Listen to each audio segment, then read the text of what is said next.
Buen día.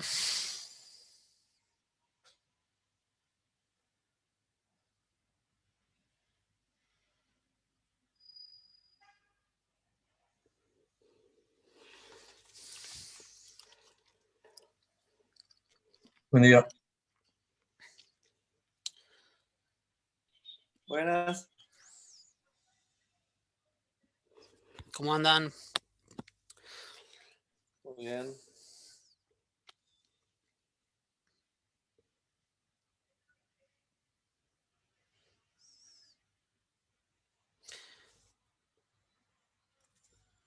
¿Pudieron? Bueno, los prácticos, el práctico uno ya lo habíamos hecho, pero igual lo revisaron el práctico uno, el 1.1 y el práctico 2, que son los que están subidos. Sí, yo tenía una duda del práctico uno después. Sí. Eh, mm, si quieren me la preguntan acá o si quieren la cuelgan en EVA. Ya que estamos acá. Sí, como quieras, te la cuelgo en el EVA, no hay problema. Es de las ecuaciones en diferencia, más que nada la primera, que no sé si es que estaba mal la solución o me confundí yo cuando haces el polinomio característico para empezar a resolver Ujú. la transformación. Creo que hay un error en la solución que subiste, o no sé, capaz soy yo el equivocado de que planteaste YT igual a por B a la T.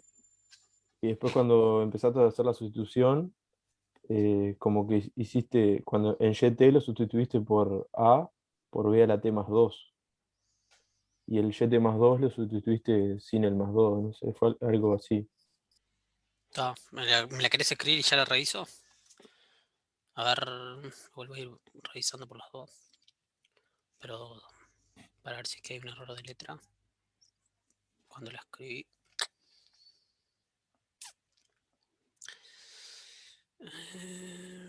Soluciones. Práctico. Práctico 1.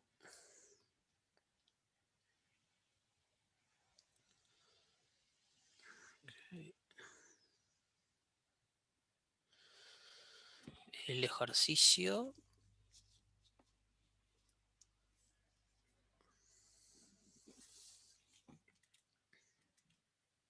Sería el 5. Yo tengo acá a mano si querés.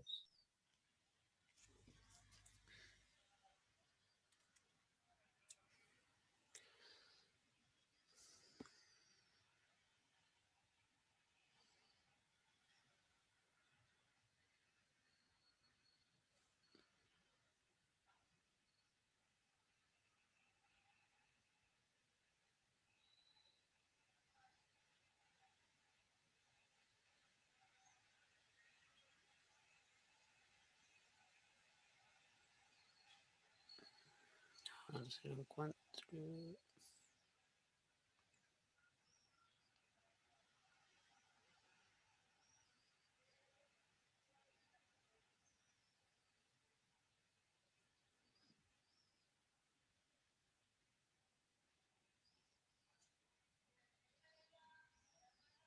Basta.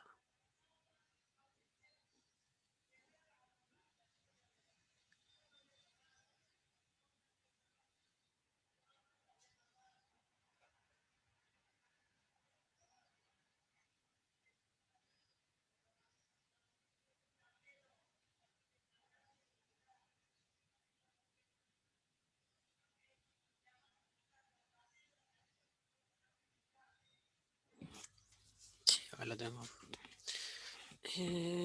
6 yo acepté, 5 yo acepté menos 1.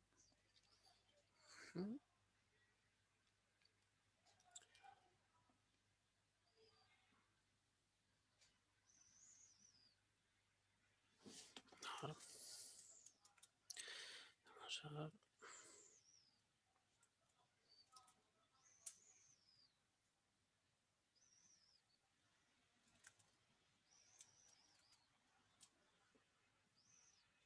5.1.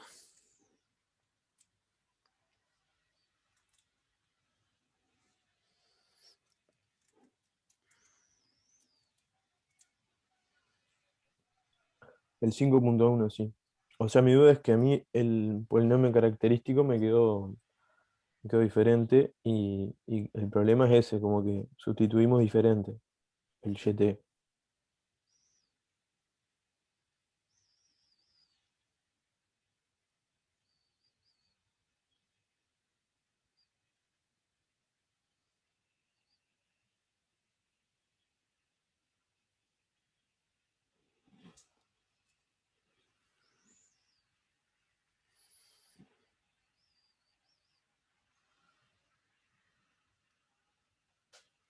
6, 5, menos 1.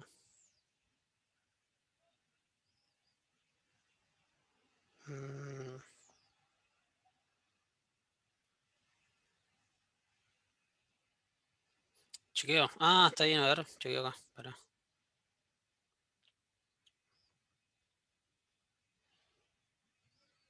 Ok, ok, te entiendo. Hago la cuentita.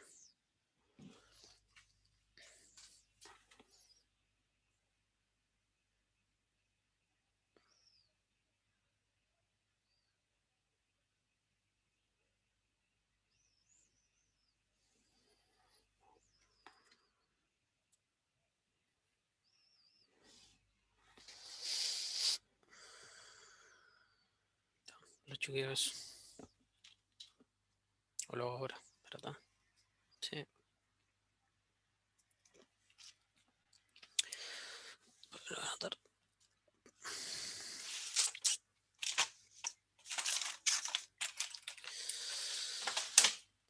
5.1.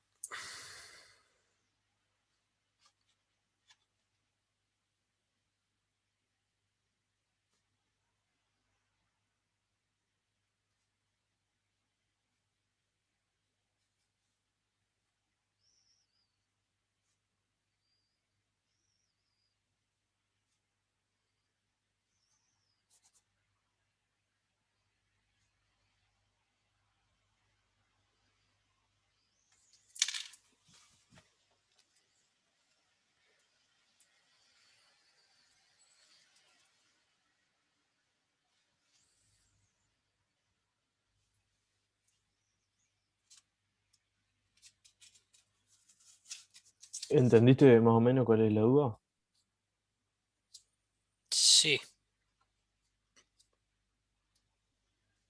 creo que sí. Simplemente que habíamos usado. Resolviendo la ecuación nada más, digo, ¿no?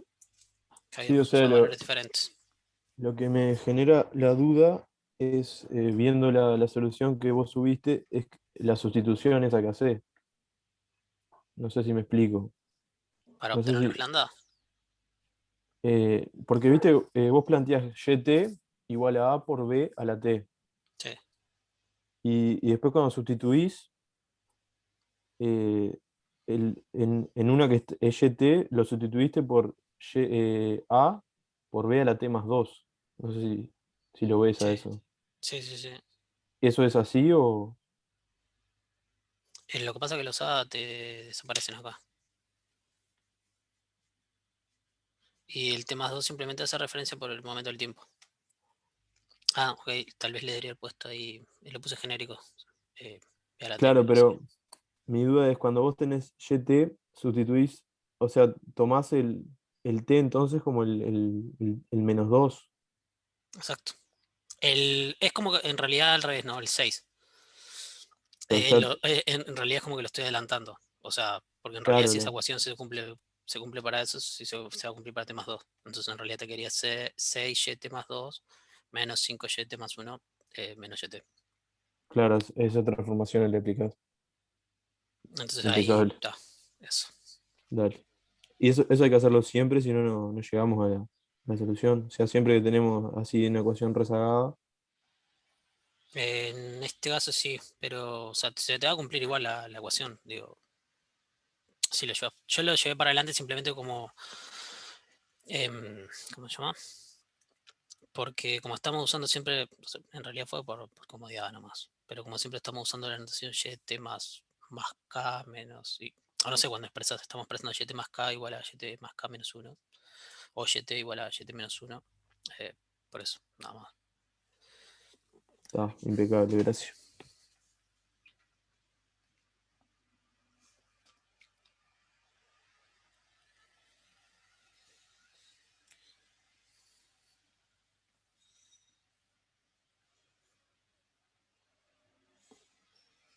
Estás muteada, Silvia.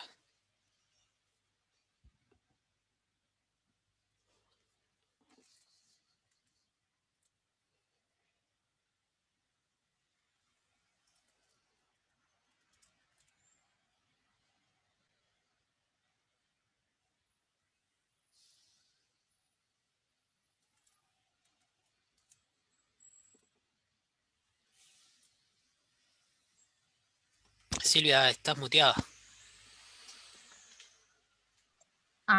No, todo lo que dije no se escuchó, que fui a buscar un alargue para la computadora.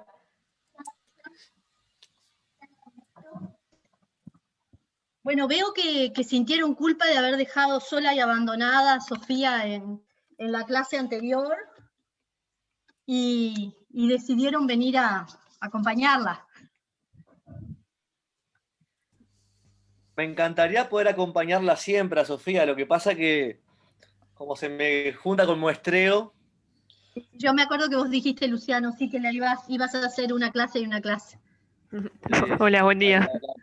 ¿Cómo estás, Sí, Sofía? yo- No, el otro día jorobábamos porque vino solo Sofía, seguramente coincidió, bueno, la clase que vos no viniste y seguramente Nicolás tuvo algún inconveniente y entonces quedó solita. Entonces, por eso los queríamos hacer sentir muy culpables y que no durmieran de noche. Sí, a mí también me coincide y está justo, teníamos una reunión del grupo y tuve que ir. Sí, no lo tomen como un reproche, solamente Sofía les reprocha. Bueno, muy bien. Vamos a dejar las bobadas. Ahora Sí. que nos explique ella que dimos la clase pasada, entonces. Ah, bueno. Todavía eso.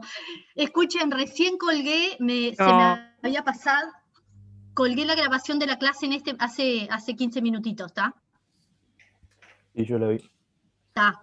La colgué recién porque, nada, se me fue el día y no lo había podido hacer. Una cosa que le decía a Sofía, les comento bien cortito. En breve, no, yo les voy a avisar, obviamente, pero en breve vamos a cambiar seguramente, y eso va a figurar obviamente en el EVA. Yo tengo tanto yo como Federico. Federico, vos activaste seguramente no, porque no veo que diga Ciencias Económicas, tu licencia docente. No. Vieron que no tenemos una licencia individual. No, seguramente no la activaste porque si no tendría que decir acá. Bueno, yo lo tengo que hacer también. Como ven, estoy con la licencia de la sala 23. Por un tiempo igual vamos a seguir, por unos días más, yo creo que la sala 23 va a seguir abierta, o mejor dicho, disponible para el curso por un tiempito. Pero seguro que, por ejemplo, a mayo vamos a tener que cambiarnos a usar, digamos, nuestras licencias docentes, y entonces ahí les vamos a dar el link cambiado, digamos, correspondiente. Y lo otro que les iba a decir es que por la segunda razón, mejor dicho, que les puede llegar a interesar a ustedes es que seguramente los links donde las clases las vamos a grabar, ¿no? Y van a quedar alojadas en otro lado. De todas maneras, ustedes siempre tienen el link, así que si el link en vez de decir sala 23 dice otro chirimbolo, supongo que no importa, ¿está? Pero eso quería avisarles, sobre todo cuando eso pase, para que ustedes controlen que efectivamente puedan revisar el video y que esté disponible, esas cosas, porque yo también lo puedo hacer, pero de todas maneras, así tenemos como más controles. Pero todavía, como ven, sigo con la sala 23, porque tampoco pude hacer ese cambio, pero voy a ver si para la próxima clase yo ya tengo, por lo menos sé que eso funciona, me da tiempo de probarlo. A todo el mundo le está funcionando lo de la sala individual, pero está. Bueno, eso era como un avisito. Otro aviso. A ver, capaz que ustedes ahí tienen más entrenamiento que yo. Vieron que las evaluaciones este año se van a hacer todas en lo que se llama la sala 9. Los que hicieron alguna materia del segundo semestre del año pasado, del 2020, las evaluaciones seguramente ya las tuvieron en sala 9, que es como una especie de EVA solo para evaluaciones. Yo solamente di 2 cursos, pero en el primer semestre, que en ese momento todavía no estaba habilitada la sala 9, así que tengo que aprender bien cómo funciona. Voy a mirar bien. Lo que sí sé es que, bueno, me tengo que registrar para poder tener esa disponibilidad en la sala 9. Estoy pensando sobre todo en el control de lectura del 26. Tenemos tiempo todavía, ¿tá? Pero bueno, para ir pensando. Y lo otro es que ustedes se tienen que registrar de determinada manera. Yo tengo que averiguar bien, pero ¿ustedes saben cómo funciona eso? ¿Saben cómo registrarse y todo eso? No, yo por mi parte no tengo idea. Está. Entonces, cuando yo me ponga al tanto, lo que voy a hacer es tratar de dejar registrado también en el EVA, o lo paso por novedades también, de alguna manera que queden en los dos lados, para que aprendamos todos juntos, porque yo no sé que funciona, por lo que me dijeron funciona, digamos, es otro EVA, pero lo que funciona diferente es la forma en cómo hay que estar seguros de que ustedes se registren. Por lo visto se registran como se registran siempre, ¿no? Con el ID es la cédula de identidad de ustedes, sin puntos, ni el dígito verificador, y yo qué sé, pero por las dudas me voy a fijar bien, ¿tá? ¿Y qué les iba a decir? Nada, que si alguno ya había probado, puede compartir la experiencia con el resto. Pero yo, la verdad, el año pasado, cuando di clase, eso todavía no estaba funcionando. Yo Bueno, sí. di un examen y es igual a Leo, o sea, entras y después tenés que como matricularte en las materias y tal, y funciona igual. Pero hay que automatricularse, ¿no? Creo que cada uno se tiene que matricular, ¿puede ser? Sí, sí, igual a Leo, o sea, tenés que matricularte en tus cursos y cuando sea el día de la prueba, o sea, va a aparecer como el link para entrar ahí a darla y tal. Está. Bueno, ¿Desde dónde igual se ya les accede? digo. ¿Cómo? ¿Desde dónde se accede? Te preguntaba. ¿Desde la página de la No, facultad? pones sala 9 y te manda ahí al tipo a sala 9 de la UELAR y entras con los mismos datos del EVA. Ah, buenísimo, gracias. Está.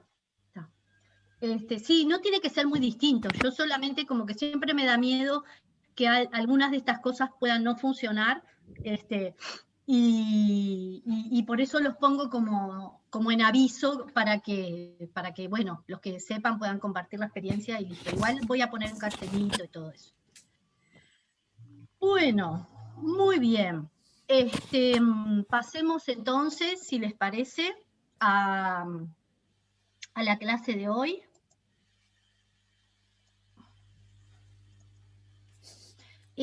Hoy vamos a empezar con un tema nuevo. En la última clase cerramos la parte de predicción. Nos queda hacer un taller que capaz que tenemos planificado con Federico para el miércoles que viene, poder dar en la clase 2 cosas. Un pedacito de un taller de predicción.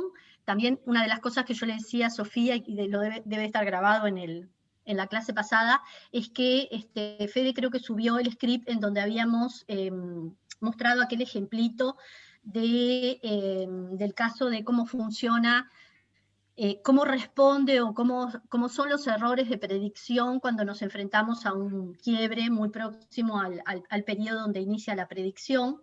Eso en ese momento en el ejemplo estaba asociado como al periodo de lo que llamamos periodo de entrenamiento y el periodo de prueba, digamos, y el de evaluación. Y entonces, ¿se acuerdan que habíamos cambiado el periodo y cuando incorporábamos cuando incorporábamos el quiebre, la predicción mejoraba completamente? O sea, eso tenía como varios mensajes, ¿no? El hecho de el efecto de la existencia de un quiebre muy próximo al periodo de predicción para ver qué es lo que pasa, por qué nos vamos a equivocar seguramente mucho. ¿Qué pasa cuando vos actualizás las predicciones? Como cuando alimentás al modelo e incorporás esa información en tu modelo, el modelo aprende, y si es un buen modelo, podés, digamos, recuperar y tus próximas predicciones sobreponerse a eso, o sea, mejorar las predicciones en la medida que la información está incorporada, pero para eso se requiere una actualización de las predicciones. Por eso el valor de las actualizaciones continuas, digamos, de los modelos. Y bueno, pero el ejemplo, me gustaría que ustedes probaran que les funciona en la computadora a ustedes. Que le bajan el script, que lo van corriendo y les anda. Y si no les anda, así van verificando qué es lo que no le funciona y le pueden preguntar a Fede para la próxima, por ejemplo. ¿Está? ¿Qué es lo que no le funciona?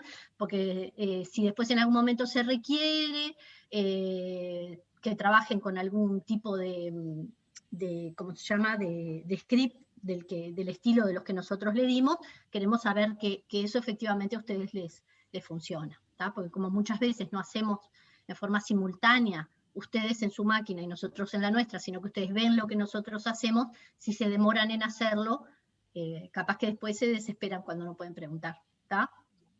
Bueno,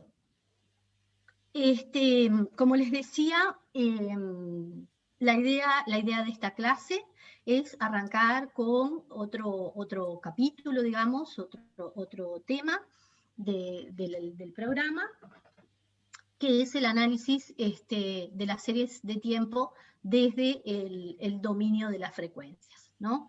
Entonces, acá, esperen que esto no lo puedo pasar, a ver. Ahora sí, está. Con el teclado no me daba corte. Una de las cosas que este tema está bueno. Bueno, siempre les digo que el tema está bueno, porque a mí me cuelga, pero me parece que es bastante... Está de más.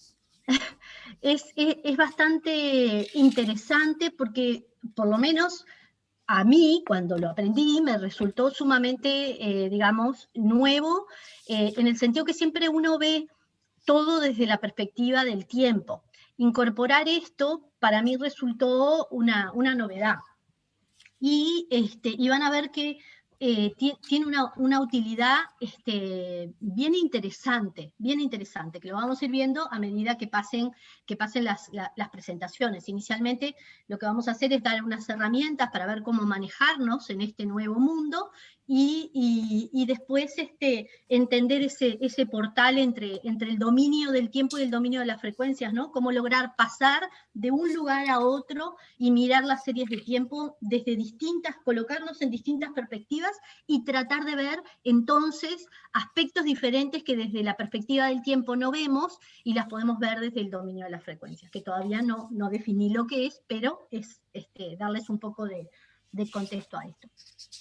Y bueno, lo que dice esa introducción es que hasta ahora nosotros trabajamos con una idea de que la serie de tiempo, de alguna manera, que digamos la serie de tiempo era el resultado o el conjunto de realizaciones provenientes de variables aleatorias que provienen de un proceso generador de datos, un proceso estocástico, en donde la aleatoriedad está presente y es fundamental para nosotros. Y bueno, lo que en definitiva estaba atrás es que adentro de esa serie de tiempo hay ciertas regularidades, ciertos comportamientos que se repiten a través de las series de tiempo que no son visibles o no son reconocibles solamente a través de una observación visual de un psicográfico. Y que entonces lo que nosotros íbamos a tratar o lo que nosotros fuimos mostrando en lo que fue del curso estos días, es intentar encontrar algunas herramientas adecuadas, siempre en el dominio del tiempo, que nos permitieran detectar, que nos permitieran ver con otros ojos, digamos, no con los de la primera lectura de un gráfico, sino ayudados por esas herramientas, poder detectar esas regularidades. Si están, y si están, cómo son. Y entonces allí definimos para cada uno de los modelos univariados, tanto puros, como los autorregresivos, o como los de medias móviles, como los mixtos de ARMA-PQ, fuimos viendo cómo era cómo era la forma de las autocovarianzas y también de las autocorrelaciones y autocorrelaciones parciales, y también fuimos aprendiendo a poder escribir, digamos, ir más a la parte algebraica y entender qué es lo que da lugar a esas convergencias. Esto es lo que hicimos hasta ahora, y para nosotros fue una pieza fundamental porque es nuestro mecanismo de entender adentro de la serie qué hay y cómo leerlo, cómo extraerlo. Y esas fueron nuestras herramientas, que eran unas cuentitas relativamente sencillas que fuimos viendo para cada uno de los casos, pero que nos iban a permitir ver una historia que a simple vista no se veía, ¿no? Nos pusimos los lentes adecuados para poder ver lo que queríamos ver. Y bueno, y a partir de estas funciones nosotros representábamos, mediante estos modelos lineales, que son los que estamos viendo, esas regularidades que detectamos. Intentamos representar las regularidades detectadas a través de los distintos modelos. Por eso es que como que empezamos viendo cómo era el proceso y cómo era la forma de detectar su regularidad. Cuando vayamos a la realidad, vamos a ir al revés. Vamos a tener las realizaciones y vamos a tratar de asociarlas a las regularidades teóricas que ya conocemos, ¿no? Y ahí empezar a aproximarnos a ellas. Y eso es parte de la metodología que nos propone Box-Jenkins. Entonces, lo que nosotros ahora vamos a tratar es de justamente volver a retomar este concepto bien importante, que es el de la regularidad de una serie de tiempo, pero vamos a tratar de expresarla de otra manera, que como lo hicimos en los días anteriores, y vamos a valernos de esta nueva perspectiva para tratar de ver cosas que tampoco podíamos ver cuando estábamos desde el dominio del tiempo. Deme un instante que acá mi hijo me está preguntando algo.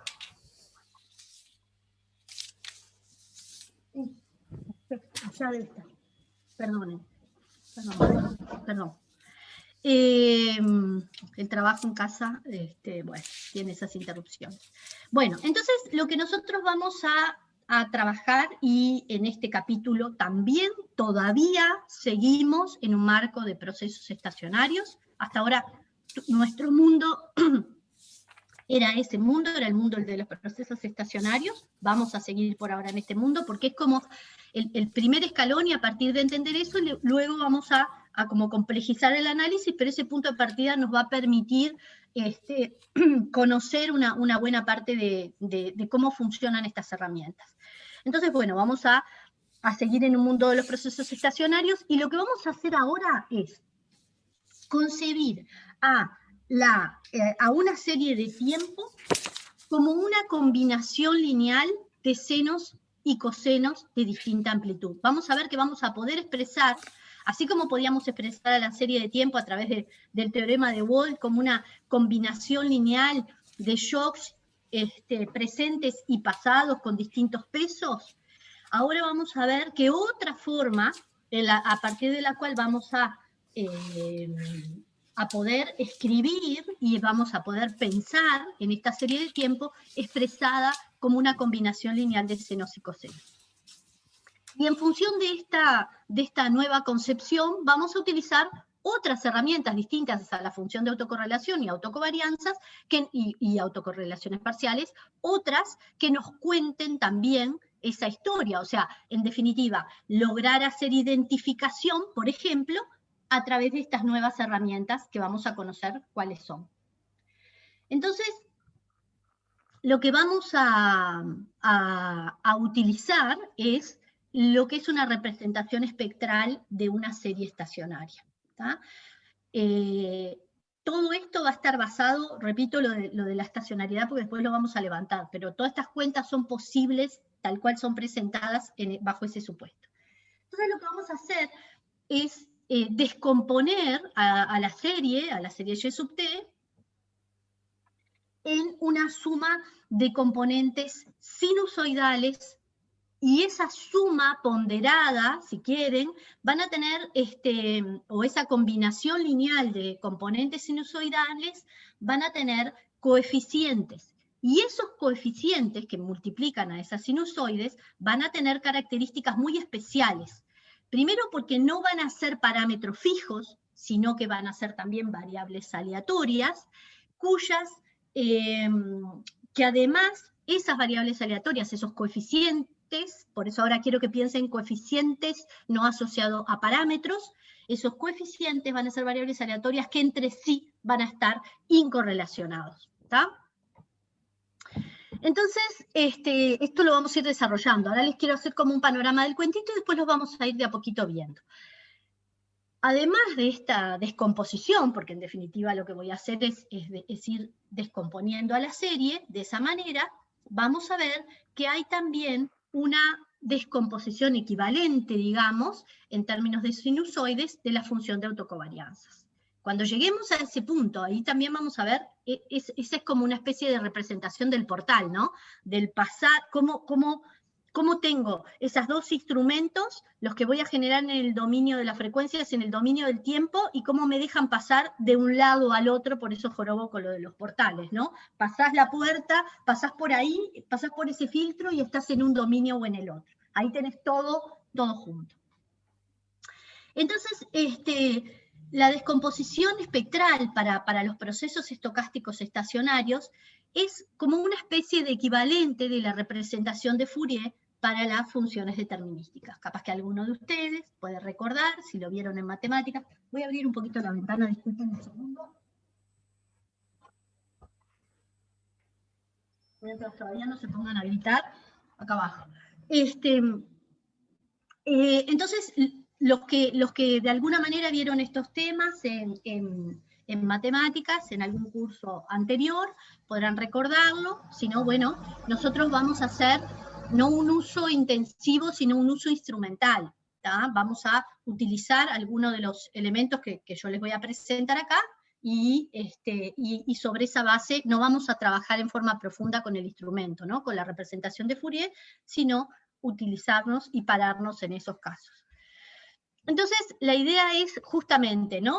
Tener como un instrumento, como es la representación de Fourier, que es muy utilizado y desarrollado en las matemáticas en principio para funciones determinísticas, o sea, poder expresar una serie como una combinación lineal adecuada de senos y cosenos, utilizar eso y extrapolarlo a los procesos estocásticos estacionarios, y a través de esa extrapolación lograr esto que llamamos esa descomposición espectral. Entonces, ese análisis de los procesos estacionarios mediante su representación espectral es lo que llamamos análisis del dominio de las frecuencias o análisis espectral de la serie de tiempo. Es el equivalente, lo que vamos a ver es el equivalente de lo que nosotros vimos en el dominio del tiempo, lo que les comenté, ¿no? Mediante la función de autocorrelación y autocorrelación parcial, lo que vamos a ver es una visión alternativa equivalente, en el sentido que vamos a ver la misma serie, solo que nos vamos a parar en otra perspectiva. Y por eso mismo, estos dos tipos de análisis no son excluyentes, no estamos viendo cosas completamente, digamos, que no tienen nada que ver entre sí, sino que lo que estamos viendo son dos enfoques complementarios, dos enfoques que nos van a permitir caracterizar el proceso que nos interesa y dotarnos de mayor información para su análisis, ¿no? Son distintas formas de mirar el mismo fenómeno. Para eso vamos a ir como por escaloncitos, tomando como distintas definiciones que nos van a ayudar a ir entendiendo la perspectiva y a su vez poder llegar así como de alguna manera llegamos a definir lo que era una función de autocorrelación, ir llegando a definir la herramienta que nos va a interesar. En este caso van a ver qué es lo que se llama una función que se llama espectro. Entonces, primero vamos a pasar por esta definición de lo que se llama función generatriz de autocovarianzas, como una especie de maquinita, digamos, que me va a generar, que voy a encontrar resumida ahí todas las autocovarianzas. Y parte de este supuesto. Nosotros escribimos un proceso arma PQ en términos generales, tal cual lo vinimos escribiendo hasta ahora, podemos decir, bueno, YT, y ahí tendría que ser una Y mayúscula, ¿no? Disculpen, eso no lo corregí. Bueno, YT, ¿se acuerdan que en algún momento pudimos hacer la diferencia entre Y mayúscula, sub T, como una variable aleatoria, y la Y minúscula como una realización de esa variable aleatoria? En este caso yo no quiero tomar la realización, quiero que sigan pensándolo como una variable aleatoria, por eso les aclaro que ahí tendría que leerse como si fuera una Y mayúscula. Y sub T lo puedo escribir como una combinación de dos componentes, ¿no? Los valores pasados de la propia serie, si esto fuera un arma PQ, ¿no? Los valores pasados de la serie, ponderados, digamos, por los pi, y más una combinación lineal de los shocks pasados, ponderados por los tita, más el shock contemporáneo, que es el epsilon t, ¿no? Como la manera que escribimos siempre un arma PQ. Y como dijimos antes, para nosotros, digamos, la herramienta que nos permitía ver para dentro de esa serie era la función de autocovarianzas, y a través de ella la función de autocorrelación, que es una normalización de esto, para distintos rezados, por eso hablamos de los gamma de K. Y esta función iba a ser una función, o nosotros la concebimos y la utilizamos como una función que nos permite, que contiene adentro, y por tanto a través de ella lo vamos a ver, la información sobre el tipo de regularidades que caracterizan el proceso, y por eso es fundamental conocerla, calcularla, graficarla, y a través de todo ese análisis, que parece, digamos, un poco de cuenterío y un poco de gráfico, pero que es fundamental a la hora de la interpretación y acercarnos a las regularidades de cada proceso. Entonces, sí, estoy en un proceso estacionario y también que tiene las características de ser estacionario e invertible, y por tanto la secuencia de autocovarianzas es absolutamente sumable, quiere decir que esa sumatoria de los gamma sub J es convergente. Una forma de resumir las autocovarianzas a través de una función escalar es esta función que llamamos función generatriz de autocovarianzas. ¿Y cómo la podemos escribir? Bueno, la vamos a anotar. La notación que estamos utilizando acá es la notación que está en Hamilton, ¿tá? Capaz que en algunos otros textos ustedes pueden encontrar otra notación. Ahora, en la medida que pueda, les diré cuáles son las alternativas cuando me voy acordando, pero esta es la que se alinea con lo que presenta Hamilton en su capítulo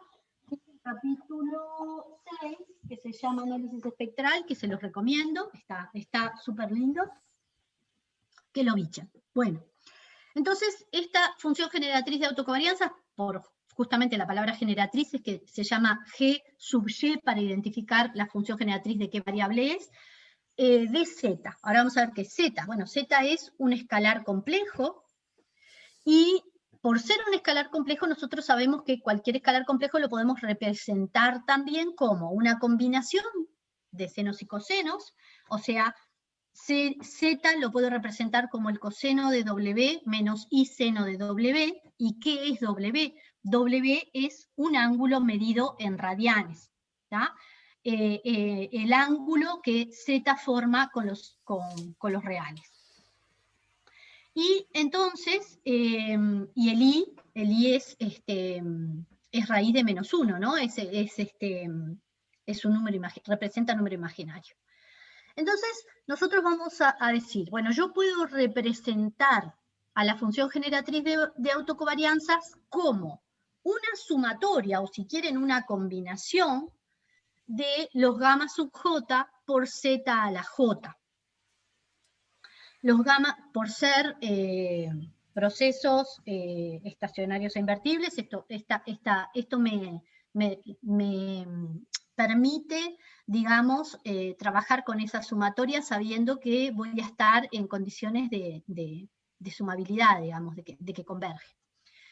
Y dado que este Z de J a la J, perdón, este Z a la J se puede escribir como o el z se puede escribir como coseno de W menos I seno de W, sabemos que vamos a poder escribir a ese z a la j también como coseno de W por J menos I seno de W por J. ¿Qué es lo que en definitiva trato de representar? Es una secuencia mayor de frecuencias. Ahora vamos a ver, ¿no? Eso un poquitito más en detalle. Como también puedo expresarlo, no solamente desde el punto de vista trigonométrico, sino también lo puedo, esto tiene una equivalencia en que coseno de W menos I seno de W es E a la menos IW, también lo podemos representar como está en la última parte de la ecuación 1. Van a ver que esto, el sentido que tiene es que en algún momento va a ser más fácil operar con alguno de estos términos que con el otro. ¿Tá? Pero la idea es que yo pueda ver cómo escribo esa función generatriz de autocovarianzas en donde están presentes las gamma de J y ese Z me introduce lo que son los senos y cosenos, todas las periodicidades que se pueden recuperar a través de este Z que es igual a coseno de W menos I seno de W. Los ingenieros o los físicos, sobre todo creo que los ingenieros, utilizan mucho esto mismo y le ponen como un nombrecito, lo llaman transformada Z. ¿En qué consiste esa transformación? O sea, yo puedo escribir, tanto puedo escribir a Y sub t como una transformada Z, ¿no? Aplicarle la transformada, de manera que puedo escribir a Y sub t como una sumatoria de, en vez de ponerle el gamma, pongo Y sub t, Z a la J. Y puedo reproducir también los valores de Y sub t a través de esta transformada. En términos del YT, esto podría quedarme como sumatoria de menos infinito a más infinito de Y sub t coseno de WT menos I seno de WT. O sea, esa sería la transformada Z del Y lo que estoy haciendo acá en esa nueva, digamos, en esa forma en que lo expresan alguna parte de la literatura, también puedo ver a esta función generatriz de autocovarianzas como la transformada Z de la secuencia de los gamma sub J. ¿tá? Y entonces aplico esa transformada Z a las autocovarianzas y obtengo esto. ¿tá? Esto es como dos formas de contarles. Como pueden ver, a veces esa literatura se la pueden encontrar en, digamos, como con otra notación o con otra verbalización de lo mismo, pero lo que estamos usando es eso mismo. Solamente que acá, en vez de llamarle transformada Z de la secuencia de las autocovarianzas, le ponemos un nombre y la llamamos función generatriz de autocovarianza. Obviamente eso no lo invento yo, estoy usando el enfoque muy clásico que se toma, por ejemplo, como en el texto de Hamilton, y también lo van a ver en otros textos. Pero bueno, ahora como para tener la equivalencia, porque más de una vez nosotros lo descubrimos. Yo me acuerdo que en un momento tuve un alumno que venía de ingeniería y ahí dijo, pero lo que me estás mostrando ahí es la transformada Z. Y me acuerdo que Federico también en un momento, en un curso que tomó en ingeniería, creo que me comentó, sí, esto lo vimos, pero lo vimos como con otra notación, creo que lo comentamos hace mucho tiempo. Así que para que, bueno, tengan asociado esa forma diferente a veces de ponerle nombre a las mismas cosas. Entonces van a ver que esta función generatriz de autocovarianza ya en sí misma me empieza como a abrir la puertita, ¿no? La puertita al dominio de las frecuencias en la medida que aparece esos Ws, que son esos ángulos medidos en radianes, que después van a ver que es lo que vamos a llamar frecuencias. ¿Cómo sería? Por ahora vamos a ir un poquitito a lo instrumental para ver cómo funcionaría. ¿Cómo sería la función generatriz de autocovarianzas, por ejemplo, de un MA1? Es algo que nos resulta bastante fácil porque, ¿qué es lo primero que tengo que ver? Tengo que pensar, bueno, ¿cuáles son las autocovarianzas relevantes para este proceso? Hay infinitas, pero ¿cuáles son las que son distintas de 0 en un MA1? Gamma 0, gamma 1 y gamma menos 1. Que en este caso gamma 1 y gamma menos 1 son iguales porque estoy hablando de un MA estacionario. ¿Tá? ¿Cómo se llama? Esta condición de que haya simetría, de que los gamma sub K sean iguales a los gamma de menos K, que habla de la estacionariedad, una de las condiciones que habíamos visto, ¿no? Yo me puedo trasladar, yo puedo mirar la secuencia de los gamma, y lo importante de los gamma es la ventanita, el K. No importa si es más K o menos K, pero yo voy a encontrar las mismas regularidades en esos gamma si calculo gamma de K y gamma de menos K. Por lo tanto, el valor es el mismo. ¿Tá?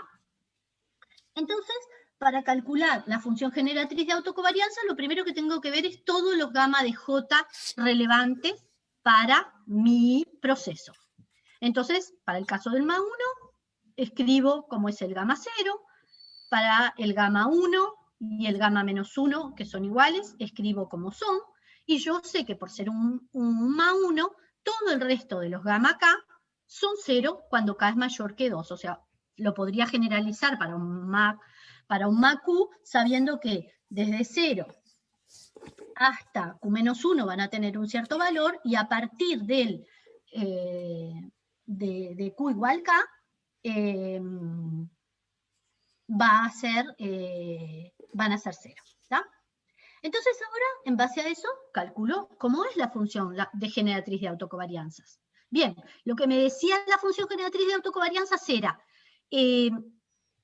escribí cada uno, en esta sumatoria, escribí cada uno de los gamma y multiplicalo por z a la j, ¿no? Gamma j por z a la j. Y es lo que vamos a escribir acá, ¿no? ¿Cómo sería el primero? Arranquemos de menos 1, 0 y 1.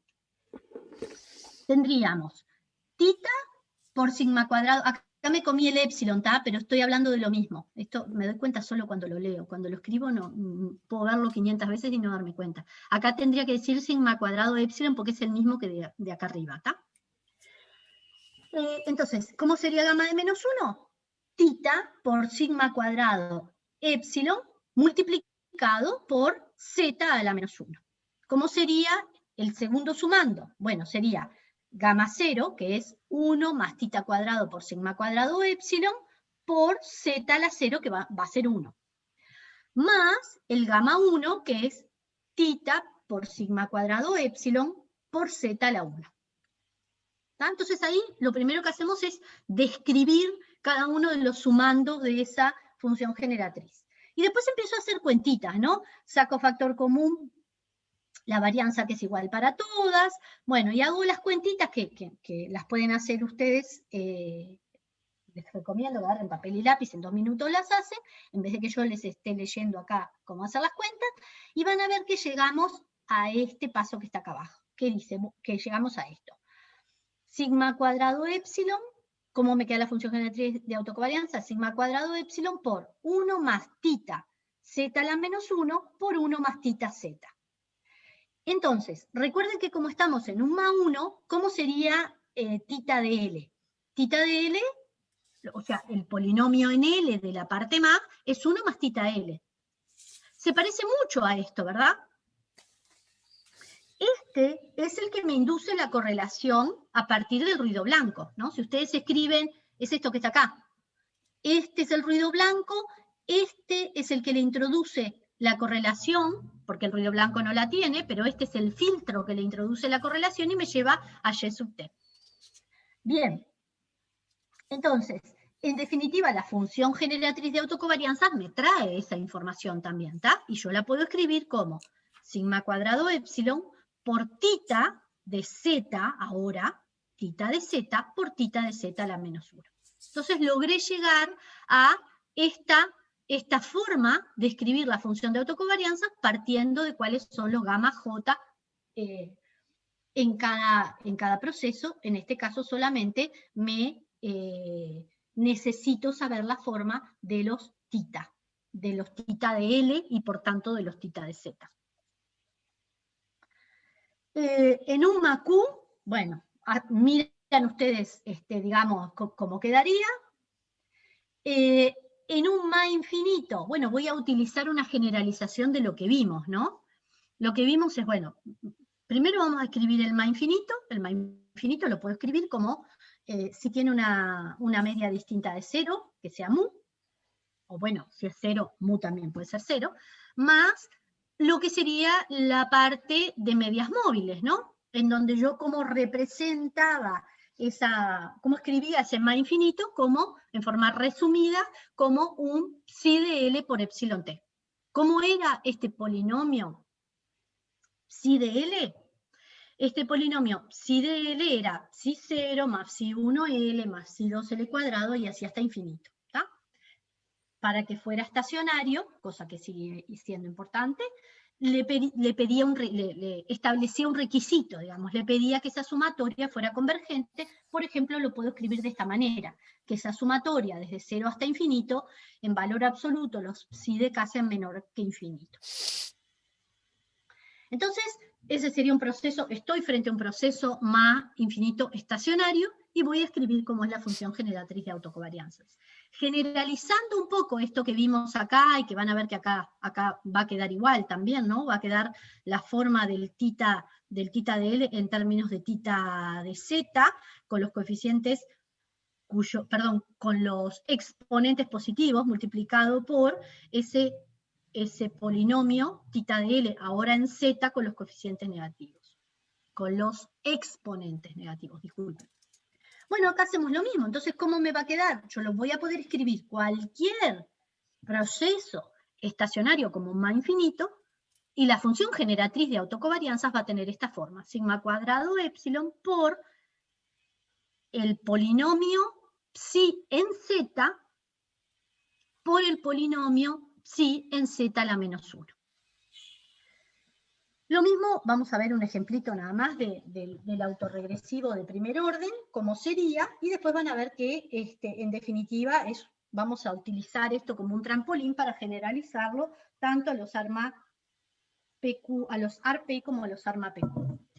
Yo escribo, acá sí lo escribí con mayúscula, YT igual a phi por YT menos 1 más epsilon t, o sea, la expresión del autorregresivo de primer orden. Como siempre, el epsilon t, aunque acá no esté escrito, es un ruido blanco con media cero, varianza sigma cuadrado, ¿tá? Es el ruido blanco de siempre. Y lo que vamos a hacer es ver cómo es el polinomio en L, me queda 1 menos phi de L por YT igual a epsilon t. Así que lo expreso a YT como un más infinito, ¿no? Lo puedo escribir, dado que es estacionario, ese phi es menor que 1 en valor absoluto, como epsilon t sobre 1 menos tita L. Bien, ¿cómo sería entonces? Esto es equivalente a escribirlo de esta manera como un más infinito, solamente que ¿qué forma tiene el polinomio psi de L para este caso?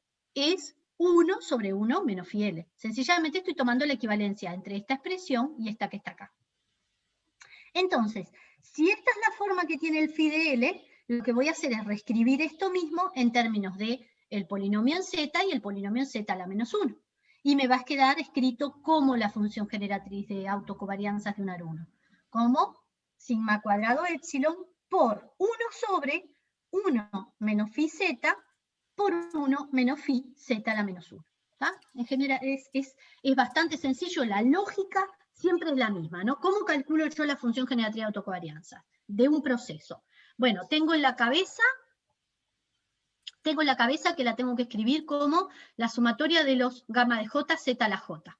Entonces lo que tengo que hacer es recordarme cómo es los gamma de J para cada proceso. Como esto es estacionario, estoy hablando de procesos estacionarios, siempre lo puedo escribir como un más infinito. Así que lo que voy a hacer es tratar de llevarlos a una forma de más infinito, o en el caso del MACU va a ser un más finito, y ahí encuentro cómo es mi polinomio psi de L para el proceso que yo quiero, y ahí lo reescribo, tan sencillo como eso. ¿Tá? Para el ARP les va a quedar esto que está acá, como sigma cuadrado epsilon por, y acá tenemos otra vez, ¿no? 1 sobre el polinomio phi en Z, ¿no? Phi de z, y acá el polinomio phi de z menos 1. Cuando digo phi de z menos 1, es una forma de referirme a que me quedo con todos los z cuyo exponente es negativo, ¿no? En este caso, como no es solamente de orden 1, sino de orden p, voy a tener 1 menos phi 1, z a la menos 1, menos phi 2, z a la menos 2, etc. Pero el formato es siempre el mismo. Y en forma reducida con un arma PQ, es igual, me va a quedar el sigma cuadrado por la forma, la expresión del polinomio en z y en z a la menos 1, de la parte autorregresiva y de la parte más.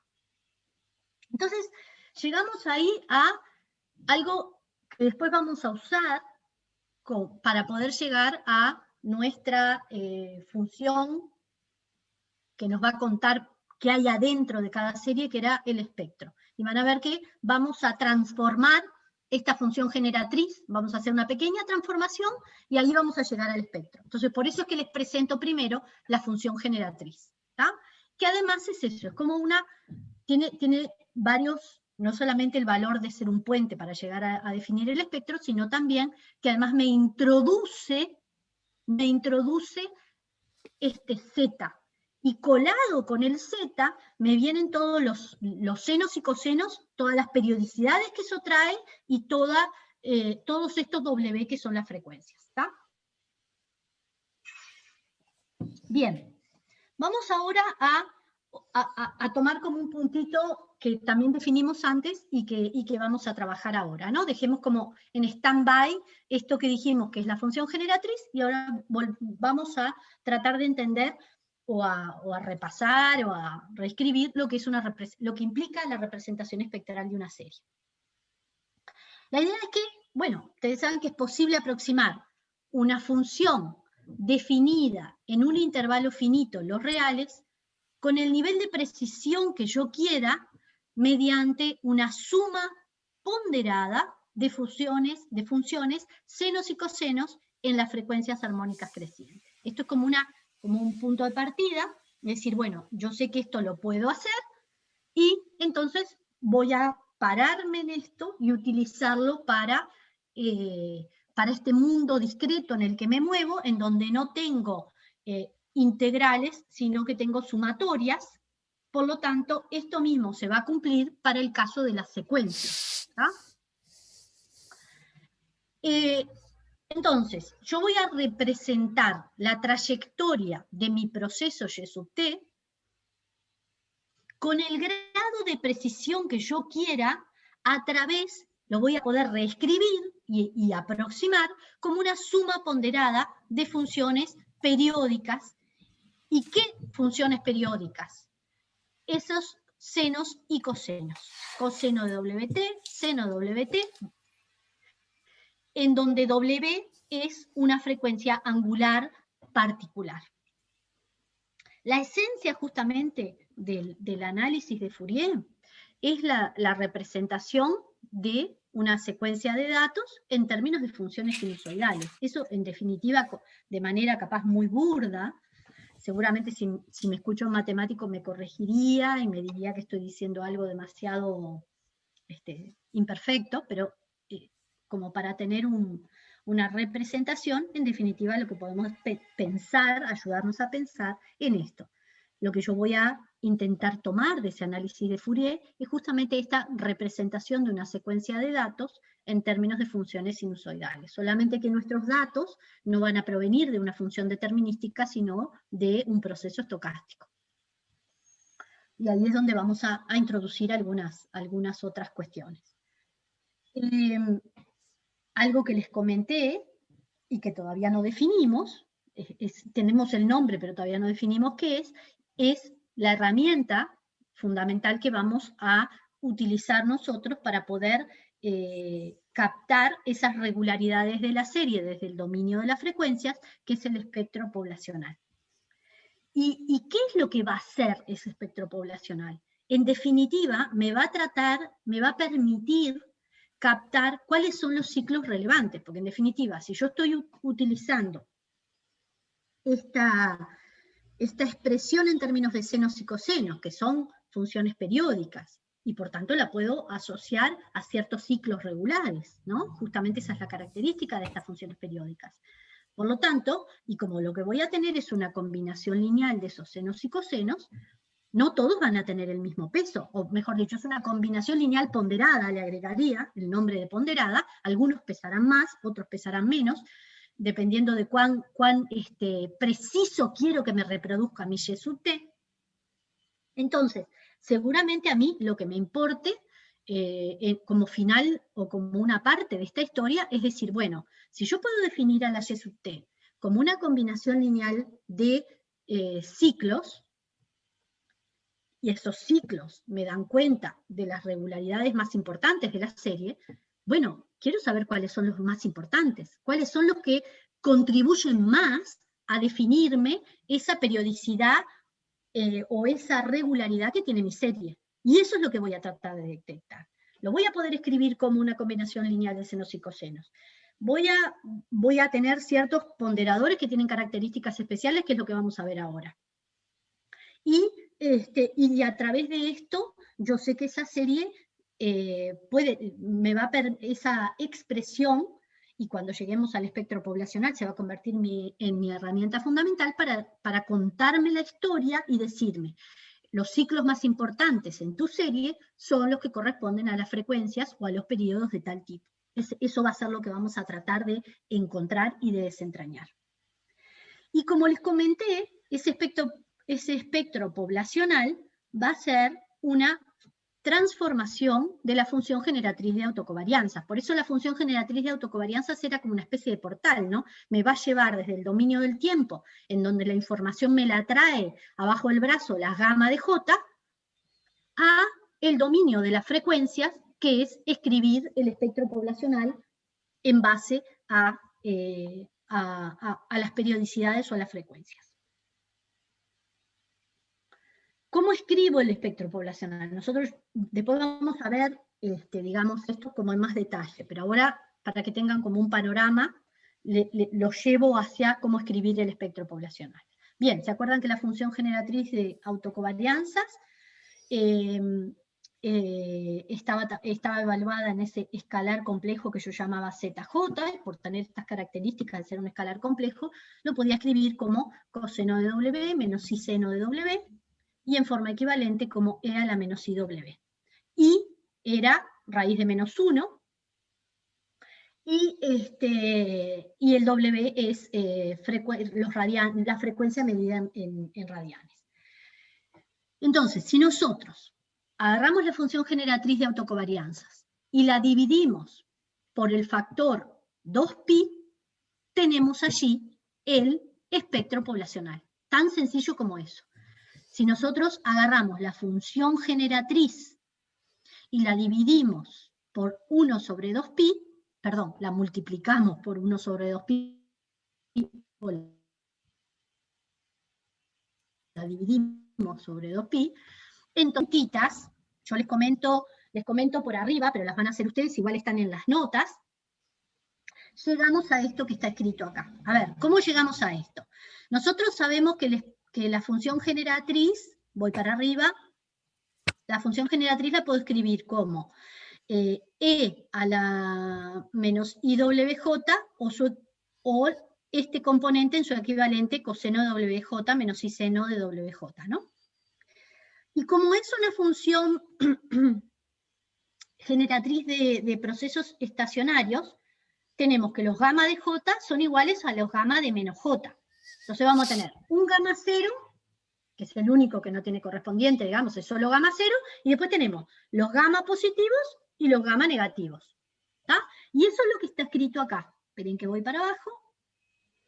Esto es lo que está escrito acá. Dejo el gamma 0 afuera, y después sé que tanto los gamma de J van a ser iguales a los gamma de menos J. O sea que esto va a ser lo mismo escrito en gamma de J que en gamma de menos J. Por eso le pongo 2 veces la sumatoria de los gamma de J. Ahora desde 1 hasta infinito. No desde menos infinito a más infinito. Porque el 0... perdón. El gamma de J cuando J es 0 lo dejo acá. Y los negativos son iguales, me dan 2 veces esta sumatoria. Y haciendo cuentitas me queda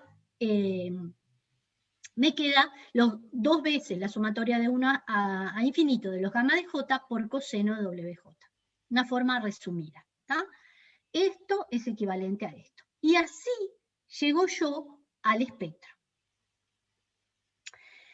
Y otra manera de designar o de escribir a este espectro poblacional, y lo llamo poblacional porque estoy trabajando siempre con valores poblacionales, ¿no? Tanto los parámetros como los gamma de J, tomo todos los poblacionales. Lo podría decir que es como una transformada de Fourier de la función generatriz de autocovarianzas, ¿no? Es otra manera de escribir lo mismo. ¿Qué quiere decir la transformada de Fourier? Bueno, la transformada de Fourier es también una transformación, así como la transformación en Z.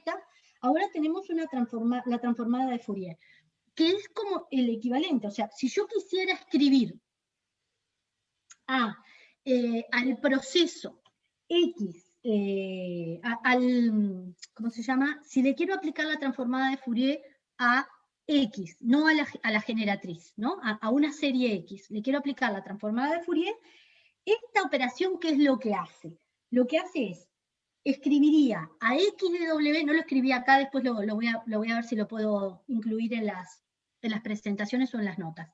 Escribiría X de W igual a la sumatoria de menos infinito a más infinito por, en vez de la función generatriz, voy a usar X de T por E a la menos I WT. Esto que estaba acá arriba,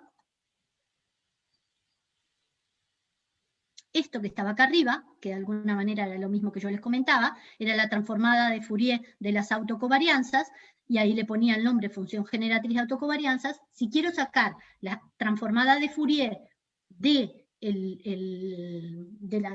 proceso XT, escribo sumatoria de menos infinito más infinito, XT por E a la menos IWT. ¿Está?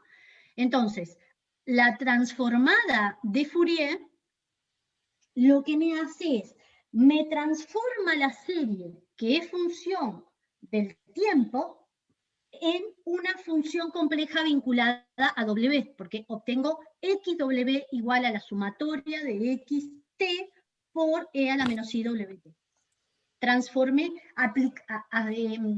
Aplicar esa transformación implica eso, que es lo mismo que estamos haciendo acá, ¿no? Le aplicamos esa transformada, pero ahora se la aplicamos a G, a la generatriz de autocovarianzas, y por tanto la evaluamos en E a la menos IW. Y ahí, entonces, tenemos el espectro. Así que cuando acá está subrayado con negrita y dice, yo puedo ver a este espectro como una transformada de Fourier de la función generatriz de autocovarianzas, es esto que está escrito acá. Le aplico a la transformada de Fourier a la función generatriz, la divido por 2 sobre pi, y tengo entonces el espectro. ¿Tá? En ambos enfoques, y cuando digo ambos enfoques me refiero al enfoque del dominio del tiempo y al de las frecuencias, el supuesto de estacionariedad está presente. Lo subrayo todas las veces porque cuando trabajemos con procesos no estacionarios, vamos a hablar de pseudoespectro, vamos a poner otras condiciones, etc. Y lo otro y el equivalente, digamos, este supuesto, mejor dicho, más que equivalente, este supuesto de estacionariedad se ve reflejado en la condición de sumabilidad absoluta de las autocovarianzas. Ese requisito está implícito cuando pido esa condición de convergencia de la suma de las autocovarianzas. La función de autocovarianzas, en definitiva, me va a dar la información respecto a las periodicidades en términos de rezagos, en términos del tiempo. Mientras que la densidad espectral, porque otra manera de hablar de esto de espectro es llamar también densidad espectral, me va a expresar esa misma información, pero en términos de ciclos. Ven que acá tenemos presente al coseno, tenemos escrito acá el coseno de WJ, ese coseno no es una función cualquiera, es una función periódica, y detrás de esas periodicidades están la ciclicalidad, digamos, los ciclos correspondientes asociados a esas funciones periódicas.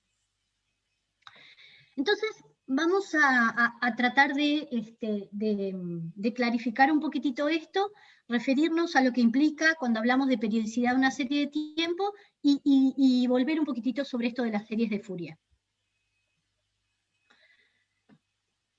Lo que a nosotros nos interesa, no deja de ser el punto relevante, es ver cómo se puede representar las distintas periodicidades que intervienen en este análisis. Eso es lo que yo voy a tratar de desentrañar, ¿no? Encontrar cuáles son los ciclos relevantes que me definen a mi serie, cuáles son los que pesan más, cuáles son los que son más relevantes a la hora de dar cuenta de la varianza de la serie.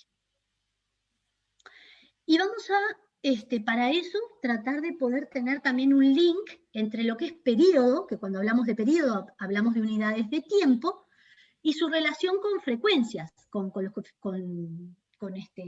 las frecuencias medidas en radianes.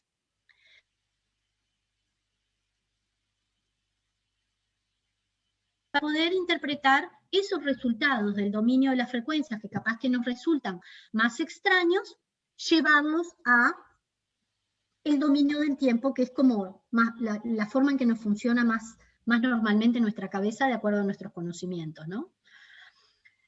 Mediante el análisis de Fourier, nosotros justamente vamos a utilizar el análisis de Fourier porque nos permite representar una secuencia de observaciones en términos de sinusoides.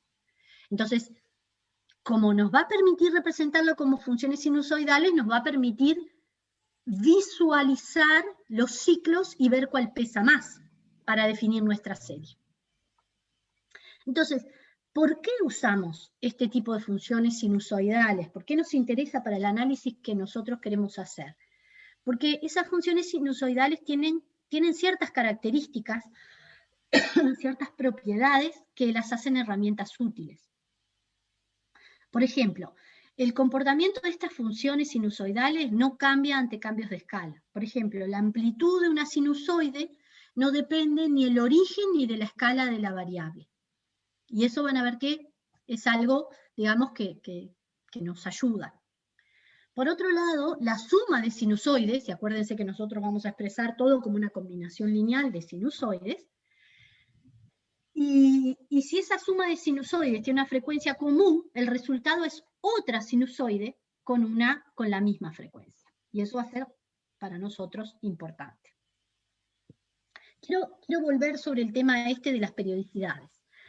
Y para eso vamos a ver algunos grafiquitos, este grafiquito acá abajo, que representa distintas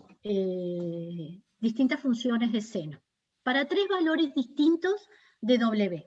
¿No? Voy a dibujar en ese pedacito, voy a dibujar el seno para W, que W va a tomar valores de 1, de 2 y de 1 medio.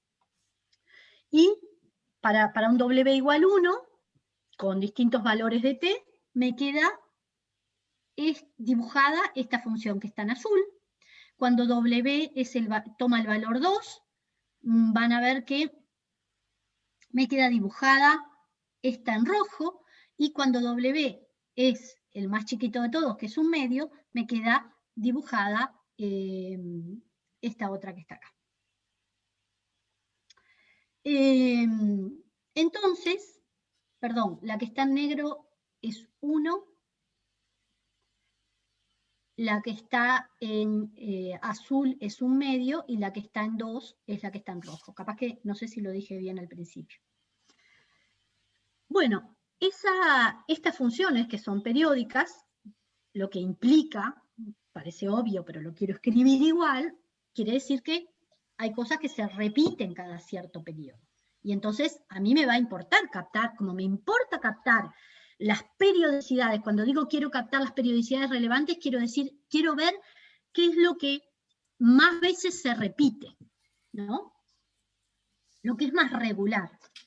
Y entonces lo que podemos ver es que para estas distintas funciones que graficamos, hay unas que son más suaves que otras, ¿no? Por ejemplo, la que está en azul tiene mucho mayor que el W, es un medio, es mucho más suave que la que está dibujada en rojo, en donde el W es 2. Cuanto más cerca de 0, digamos, es más suave, cuanto más se aleja de 0, es menos suave. Y entonces vamos a tratar de entender la idea entre periodo y frecuencia, que es algo que nosotros vamos a estar como utilizando todo el tiempo. Si ustedes, por ejemplo, piensan en la variable, en la función seno de W, esta tiene un periodo que el periodo del seno es 2pi. Entonces, si escribo seno de W y tiene un periodo de 2pi, ¿qué quiere decir ese periodo? Es la cantidad de unidades de tiempo que toma recorrer desde 2 picos de la serie.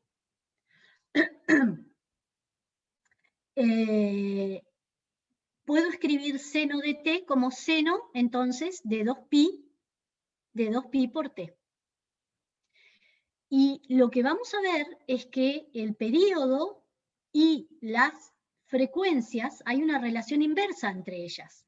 El término W, que a veces lo van a ver anotado en alguna otra literatura como lambda, a las frecuencias a veces se les escribe como W, otras veces se les escribe como lambda. Representa la frecuencia angular, que son la cantidad de ciclos que se dan por unidad de tiempo, o si quieren, el periodo, el equivalente, ¿no? El periodo, la cantidad de unidades de tiempo en donde encuentro los máximos en ese ciclo, tenemos esa relación, en donde P es 2pi sobre W. Y ahí llevo del dominio de las frecuencias a el dominio de unidades de tiempo, digamos. Y nosotros en la figura que vimos antes, vimos justamente, ¿no? Cuando el W era más chiquito, el periodo es mucho más grande. ¿Tá? El periodo en este que es 2, perdón, en el que la frecuencia es 2, en el rojo, este periodo entre estos dos máximos es más chiquito que en el que podemos representar en el azul si la gráfica siguiera. Entonces tenemos esta relación inversa entre periodo y frecuencia. Y eso como para que nos quede ahí en la cabeza. Volvamos entonces ahora a, una vez que entendimos lo que... O sea, esto sería a mayor frecuencia, menor periodo entre los picos. Exacto. A mayor frecuencia, menor periodo. Y a frecuencia más chiquita, periodos más largos, en unidades de tiempo. ¿Tá? Volvamos a este punto de la representación de Fourier para entender bien, ya que dijimos, a ver, como que retomo, ¿no? Lo que digo es, yo puedo representar a mi serie como una combinación lineal de senos y cosenos, una combinación especial, que es ahora lo que vamos a entender por qué es una combinación especial, en donde cuando yo utilizo las variables senos y cosenos, estoy introduciendo ahí justamente las periodicidades asociadas a esas funciones, que son funciones periódicas y que tienen ciertas características. Entonces, cuando meto esta forma de representación, cuando introduzco esta representación a partir de la representación de Fourier de una serie como una combinación de senos y cosenos, de alguna manera estoy llevando a poder ver ahí cuáles van a ser mis ciclos relevantes, porque estas funciones periódicas tienen ciclos. Y como voy a tener una combinación lineal de esas funciones periódicas en donde los pesos no van a ser todos iguales, van a ser pesos distintos, probablemente lo que voy a tratar de detectar es cuáles son los que más, una de las cosas que me puede interesar es cuáles son los ciclos más relevantes, los que me ayudan más, los que contribuyen más a explicar la periodicidad de la serie Y sub t. Entonces, por eso es que quiero usar esta expresión, para poder desentrañar en el fondo eso. ¿Se entiende lo que digo? ¿Intuitivamente lo llegan a entender? Mazo. Bueno, sigo y... ¿Puedes porque quiero- repetirlo? Sí, sí. Una de las cosas que yo les presenté intuitivamente al principio es decir, bueno, yo antes representaba a Y sub t como un más infinito, si es estacionario, en donde ahí básicamente lo que tengo es funciones del tiempo. Bien, ahora en esta otra perspectiva, lo que voy a hacer es representar y escribir al proceso Y sub t de otra manera. Esta otra manera, de lo cual me voy a valer, me voy a valer de la representación de Fourier, voy a escribir al proceso como una combinación lineal de senos y cosenos. Una combinación lineal ponderada, donde voy a ver las características de esas ponderadores, que ahora en 2 minutos ya lo digo. Pero lo que quiero que vean es que introducir esta expresión usando senos y cosenos me introduce la forma de ver periodicidades, porque senos y cosenos son funciones periódicas, como dijimos recién. Funciones periódicas que tienen asociados ciclos. ¿Cuál es el ciclo por acá creo que lo escribimos? El seno de W tiene un periodo de 2π. O sea, ¿Qué ahí quiere? estás introduciendo el portal al que hacías referencia, algo así. Exacto, exacto. Estoy tratando de ver cómo a Y sub t la puedo escribir como combinaciones de funciones periódicas. Algunas tendrán así un peso muy chiquito, otras van a tener un peso muy grande, y de alguna manera yo voy a tratar de, si lo puedo escribir de esa manera, después me voy a fijar, ¿cuál es el que más pesa? Ah, bueno, pesa este que tiene una periodicidad de tal tipo. Este es el ciclo relevante para mi serie. Eso es lo que al final de la historia voy a tener. Pero para poder hacer eso, me quiero valer de esta representación de Fourier que les explico ahora. ¿Tá?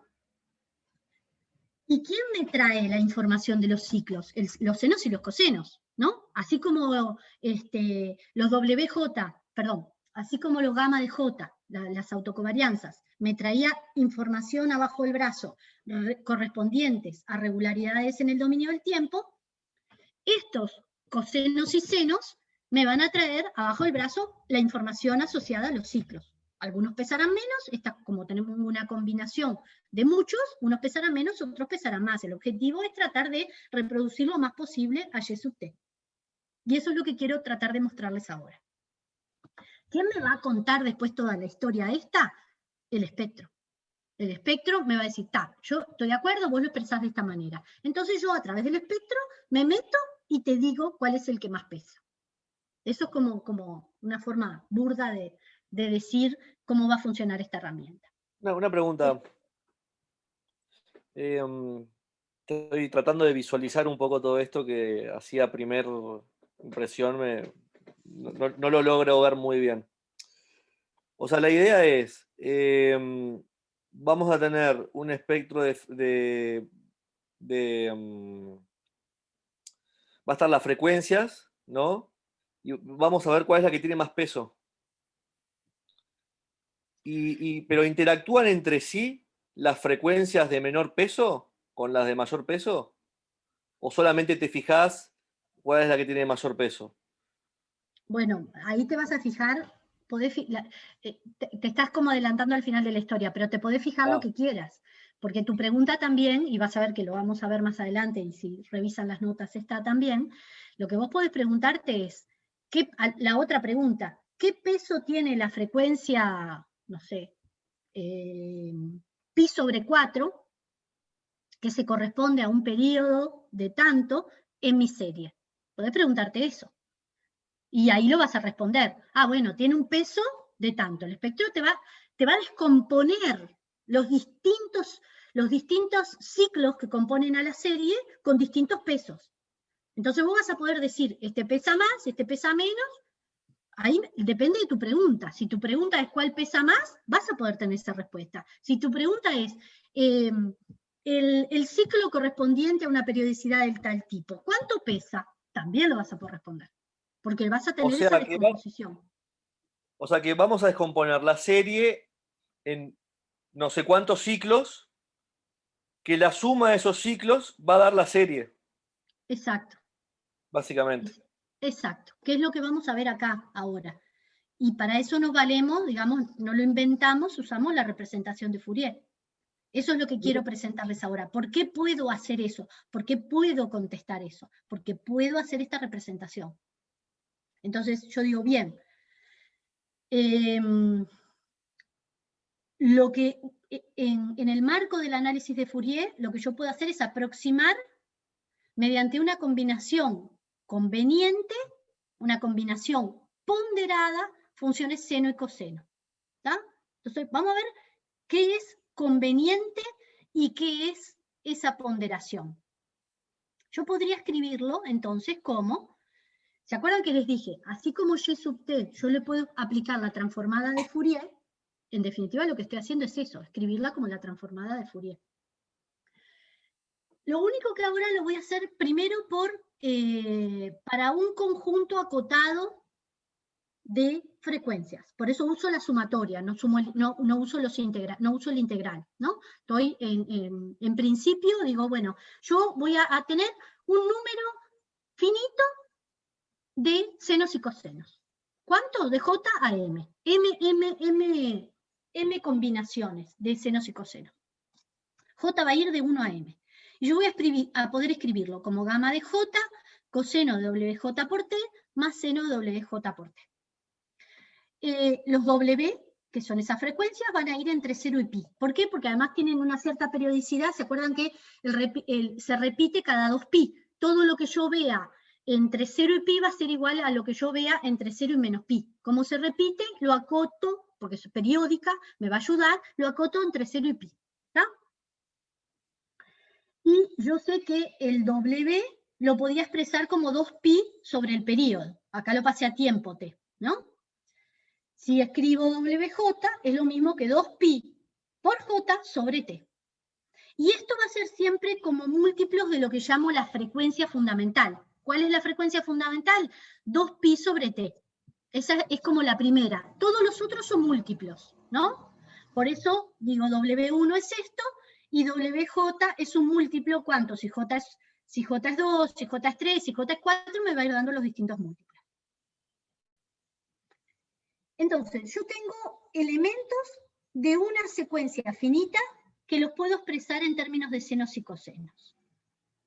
Esto es lo que yo conozco como descomposición de Fourier. Descompongo a Y sub t como suma de senos y cosenos. Ahora, estos alfa y beta no son cualquiera.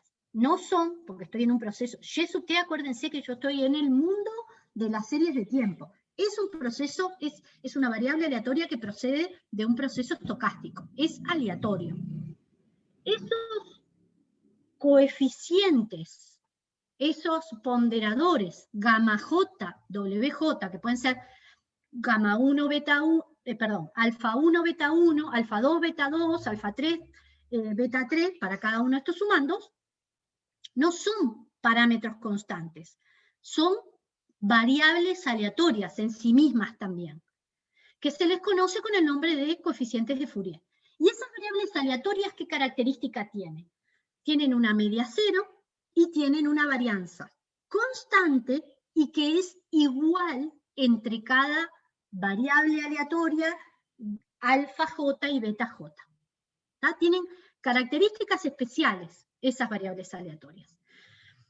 Y además, esas secuencias son serialmente incorrelacionadas y mutuamente incorrelacionadas. O sea, la covarianza entre alfa j y alfa j menos 1 es 0, la covarianza entre alfa j y beta j es 0. ¿Qué es lo que hago? Obtengo esa sumatoria que está escrita acá arriba como sumas independientes. ¿Entienden?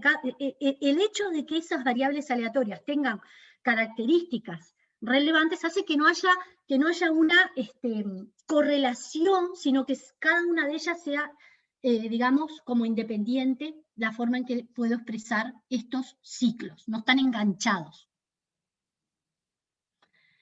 Entonces,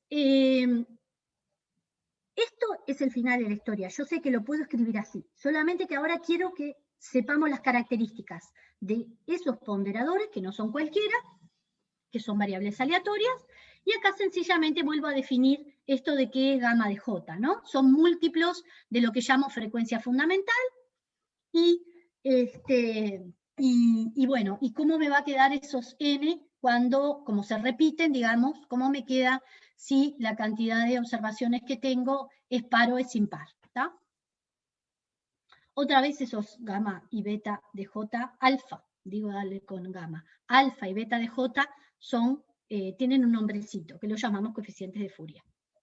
Entonces, esta representación de Fourier es el fundamento justamente del teorema de representación espectral, que es, de alguna manera, llegar, van a ver que, en definitiva, es llegar a poder representar el espectro de esta manera.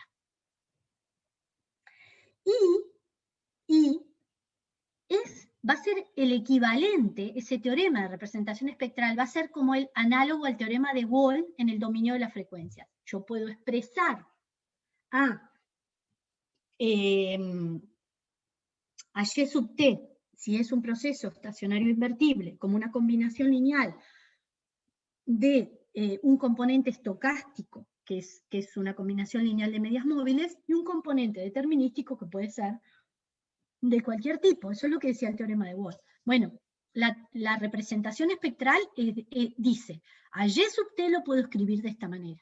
Y por eso después también voy a usar el espectro correspondiente. Pero lo importante es que a Y sub t ahora lo puedo representar de esta manera. Y entonces, esta analogía, digamos, con el teorema de Wall, o sea, teorema de Wall, dominio del tiempo, teorema de representación espectral, me lleva a Y sub t expresado en el dominio de las frecuencias. Entonces, ¿cómo sería? Yo ahora en la pantalla anterior, acá, lo hice para un número finito de frecuencias, ¿no? J iba de 1 a n. ¿Qué pasa si yo, en vez de tomar un número acotado de frecuencias, tomo muchas, cada vez, la diferencia entre cada una de esas frecuencias W es cada vez más chiquitita. Me paso de la sumatoria al integral, ¿está? Entonces, el teorema de representación espectral establece que si Y es un proceso estocástico estacionario en covarianza, me alcanza con que sea débilmente estacionario, eso implica que las autocovarianzas sean absolutamente sumables, o sea que sea una suma convergente. Para cualquier frecuencia fija que esté entre 0 y pi, yo voy a definir variables aleatorias. Ahora, en vez de ser los alfa de J y beta de J, voy a tener muchas más. Como voy a tomar cada vez frecuencias más chiquititas, las llamo alfa de W y delta de W. Pasan a ser funciones, en vez de ser variables aleatorias, son como una función de esos W, por eso la escribo así.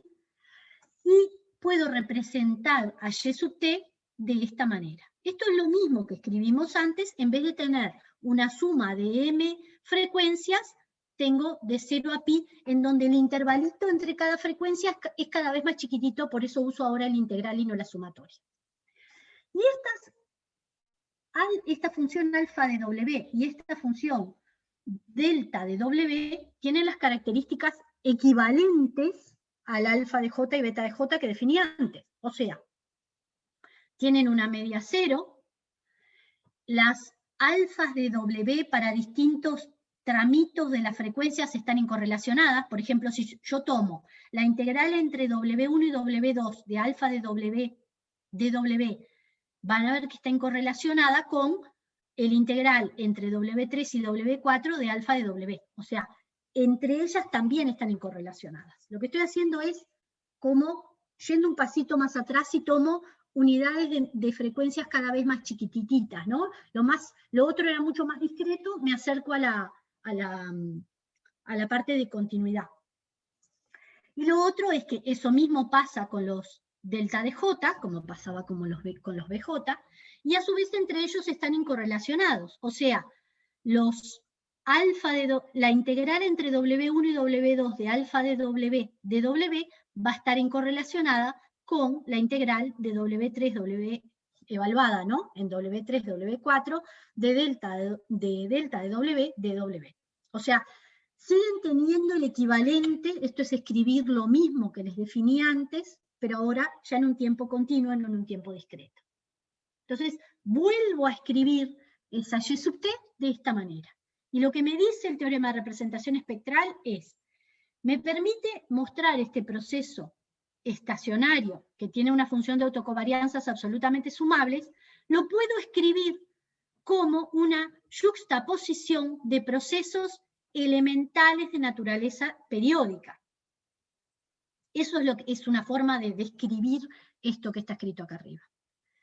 Cuando estás en tiempo continuo lo escribís a través de integrales, y cuando estás en tiempo finito, cuando tenés un número finito de frecuencias, lo escribís de esta manera. Pero es el equivalente, ¿está? Equivalente esto a esto. Y entonces, una vez que sabemos que podemos escribir a mi función y como una combinación o una yuxtaposición de senos y cosenos, cuyas combinaciones lineales, porque sigue siendo una combinación lineal, esas combinaciones lineales cuyos pesos tienen características relevantes, no son parámetros, sino son variables aleatorias con ciertas características. Dado que yo lo puedo escribir así, voy a pegar el salto ahora a la herramienta que me va a contar qué hay adentro de Y sub t, cómo veo, cómo mido, cómo cuantifico los ciclos relevantes. Así como yo escribía Y sub t como un más infinito, y después escribía a los gamma, a la función de autocovarianzas, como aquella que me contaba las regularidades de Y, ahora voy a hacer el equivalente en el dominio de las frecuencias. Escribí a Y sub t a través de la representación de Fourier, a través del teorema de representación espectral, y ahora voy a volver al espectro. Entonces, quiero darles como distintas visiones de lo que es el espectro. Hay un autor, un italiano, un librito que yo encontré que no es muy conocido acá, que un profesor mío tenía, que se llamaba Jorge Blanco, fue director del Instituto de Estadística hace muchos años, y que la verdad que me encantó cómo representó, cómo expresa Piccolo, cómo expresa esto del espectro poblacional. Y nos dice, bien, si vos mirás, si yo tuviera que explicarte lo que es el espectro poblacional desde un punto de vista intuitivo, te diría, el espectro es una función de un proceso estacionario que me va a permitir ver con claridad eventuales componentes cíclicos que existan en mi serie. ¿Tá? Porque puede pasar que no haya componentes cíclicos, ¿tá? Pero, o sea, que no pesen nada, pero puede pasar que, y en muchos va a haber, componentes cíclicos, y si los hay, me va a dejar ver eso. Si yo no tuviera que explicarte desde el punto de vista matemático qué es el espectro, te diría, es la transformada de Fourier de una función o de una sucesión numérica, ¿tá? Que es un poco lo que yo les conté cuando escribimos esto que está acá arriba, y dijimos, es la transformada de Fourier de la función generatriz. Y la función generatriz también era una transformada de Fourier, ¿tá? Era la transformada Z, ¿no? Sí, otra cosa que nos dice Piccolo, dice, si yo te tengo que explicar, ahora desde un punto de vista estadístico, qué es el espectro, te puedo decir que vos podés ver el espectro como una descomposición de la varianza mediante la contribución de las distintas frecuencias angulares a la variabilidad de la serie. Y ahora después vamos a ver esto escrito, digamos, analíticamente. Pero la idea es que yo voy a poder, a través del espectro, descomponer la varianza y ver cuáles son las frecuencias más relevantes, las que me cuentan cuál es el ciclo más importante. Frecuencias relevantes en el sentido de que me dan cuenta de cuáles son los ciclos más importantes para mi variable. Y también puedo decir que el espectro es una transformación de la función generatriz de autocovarianza. Son como distintas maneras de ver lo que es el espectro poblacional. Entonces acá vuelvo a escribirlo, lo mismo que vimos antes, pero ahora como retomarlo con más cuidado una vez que conversamos de lo anterior. Si vos tenés la función generatriz de autocovarianzas, la evaluás en un escalar complejo que denominamos Z, que sé que Z lo puedo escribir como coseno de W menos I seno de W, o alternativamente como E a la menos IW. Una transformación de la función generatriz de autocovarianzas me da el espectro poblacional del proceso. El espectro va a ser una función, en principio una función continua, que va a estar evaluada en los reales. Yo voy a tener los valores del espectro para mí, o sea, esa función me va a dar valores, numeritos reales. Y va a ser función de las frecuencias, de esas frecuencias angulares, de esos W. Entonces, dado cualquier valor particular de la frecuencia W y de una secuencia de autocovarianzas, yo puedo calcular el espectro. ¿Cómo? Como escribimos acá arriba, hace unas transparencias atrás, cómo puedo escribir el espectro. Y yo digo que ese espectro, esa función que ahora se llama SY de W, S por spectrum, me resume la variabilidad del proceso que me generó esa secuencia de Y sub t. Y por tanto va a ser una herramienta fundamental para que yo pueda acercarme a las series de tiempo desde el dominio de las frecuencias. Yo voy a dejarlo, yo quiero dejar por acá, podemos ver las funciones, algunas propiedades del espectro, pero quiero dejarla por acá porque vimos un montón de cosas. Entonces quiero hacer como primero dejarles un espacio para que me hagan las preguntas que quieran, después hacer como una especie de resumen de todo este cuento que vimos ahora, para en la próxima clase retomar. A mí me parece que hay un montón de cosas nuevas acá, y este primer acercamiento puede parecer como una cachetada, pero si ustedes le dan una lectura más calma, más tranquilos, con su propio tiempo, me parece que van a poder, digamos, incorporar un poquito más todo lo que les contamos hoy, que sin duda que es distinto a lo que vieron antes. Yo creo que hasta ahora nosotros, los que somos economistas, que creo que son los que tenemos formación más en economía, esto nos es más ajeno. Para los que tienen formación en ingeniería o en ciencias, o que trabajan con, no sé, señales de radio, con yo qué sé, esas cosas, esto les resulta más fácil. Así que bueno, primero abro como un espacio para que ustedes pregunten lo que quieran, y después hacemos un resumencito y retomamos la próxima nuevamente este tema, una vez que ustedes puedan haber, les pido que lean, si quieren, las notas, si quieren las transparencias, pero las notas están como más extendidas, y entonces es más fácil ir entendiendo pasito a pasito, o si quieren pueden leer también el capítulo del Hamilton. Los escucho. O Federico, si vos querés decir algo de todo esto también.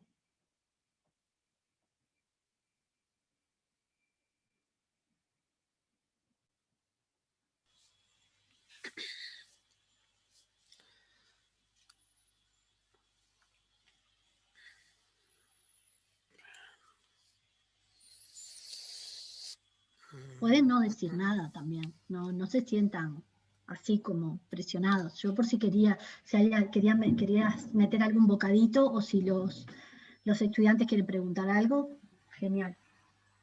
Sí, yo te quería consultar, no sé si es relevante en este caso, pero ¿los alfa y los beta tienen alguna distribución conocida o no? Bueno, en principio, viste que acá no se les impone nada, pero uno podría suponer que si a vos te interesa que, que si la Y tenga condiciones de normalidad, te interesaría seguramente que estas variables aleatorias, el alfa j o el beta j, o en este caso estas funciones alfa de W y delta de W, provengan de una distribución normal. En ningún caso yo lo vi explicitado en los textos, pero como es la parte más aleatoria, porque es la única que decimos, acá no hablamos de que esto fuera aleatorio, pero esto sí es la parte aleatoria. Por lo tanto, si esta es la que te trae la aleatoriedad, lo deseable, pero probablemente no es imprescindible, pero lo deseable es, en principio, para el contexto en el que nosotros nos movemos, es que si además provienen de una distribución normal, da lugar a que el YT sea un proceso que tenga una distribución normal. No es un requisito para que vos lo puedas escribir de esta manera, ¿no?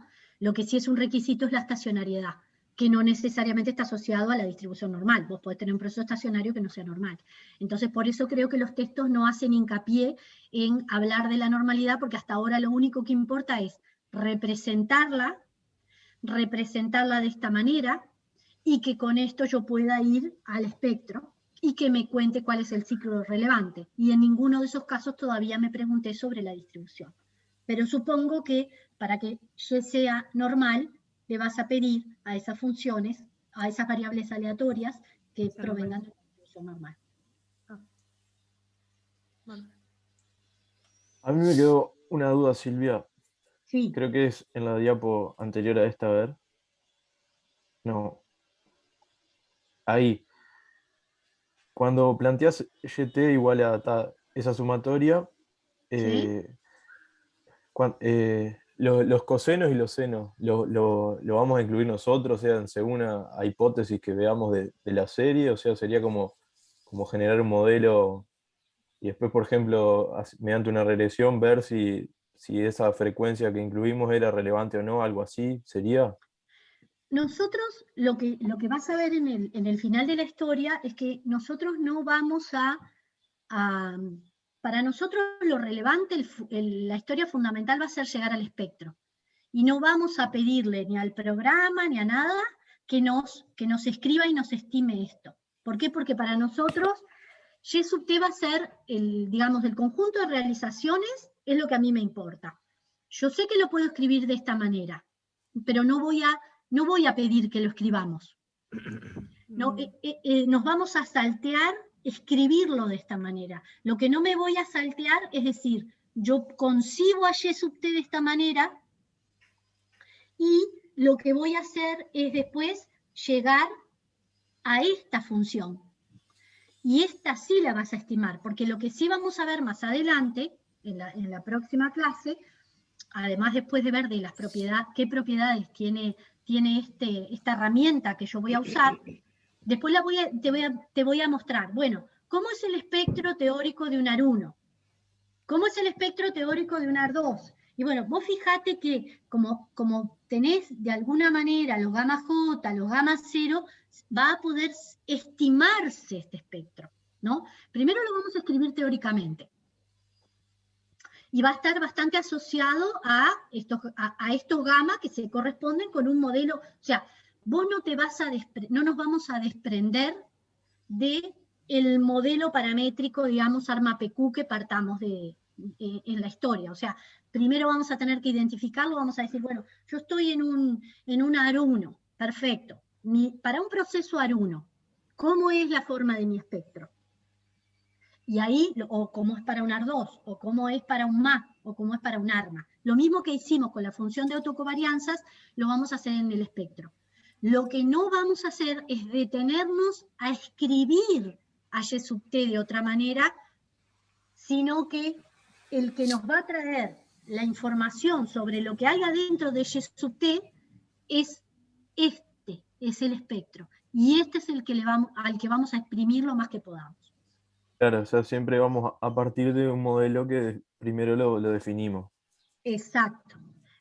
Que es en definitiva lo que porque, a ver, nosotros ahora lo hacemos todo en términos poblacionales o digamos en términos teóricos, porque es la manera de ir asociando. Si es un AR1, ¿cómo es la función de autocovarianza? ¿Cómo es el espectro? Tenés como esa cosa teórica. Cuando vos vayas a la realidad vas a arrancar siempre al revés. Vas a decir, bueno, esta es mi serie. Voy a estimar la función de autocovarianzas o de autocorrelación de ese proceso para ver a qué modelo lo asocio. O lo mismo, podrías hacer identificación desde el espectro, cuando lo sepamos hacer, y decir, este es el espectro de mi serie, ¿a qué modelo se corresponde? Bien, entonces, como que vas a ir como al revés de la historia. Por eso primero lo miramos teórico y después arrancamos del final al principio. Pero el que vamos a utilizar es la expresión del espectro, o la estimación del espectro, que van a ver que tiene su vueltita también, más adelante. Pero Bien. no vamos a tratar de escribir esto. No lo vamos a escribir. Vamos a decir, sé que se puede escribir así, pero no va a ser mi preocupación esta. Porque yo lo que voy a tener son los valores, las realizaciones de Y sub t. Y con esas realizaciones y el modelo, voy a tratar de llegar a esto.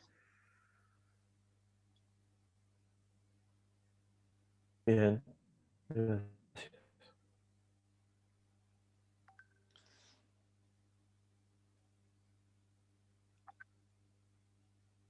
Bueno, entonces, si no tienen más preguntas, nos vemos el próximo miércoles con la idea de retomar este punto y capaz hacer un ratito de taller, como les dije.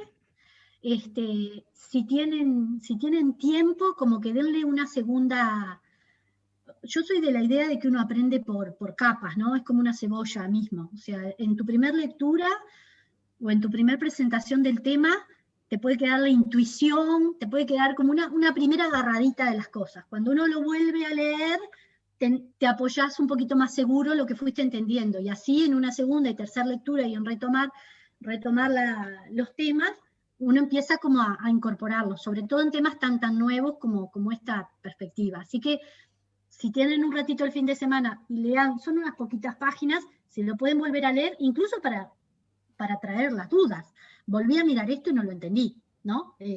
Me parece que los va a ayudar a ir como solidificando esos puntos. Bueno, ¿nos despedimos? ¿Les parece? Bueno, Bueno, nos vemos. Gracias. que Chao, buen fin de estén semana. bien, que tengan buen fin de semana. Igualmente. Chau, chau. Chau, chau. Chau, buen fin Chau, de. Fede. Buen fin de.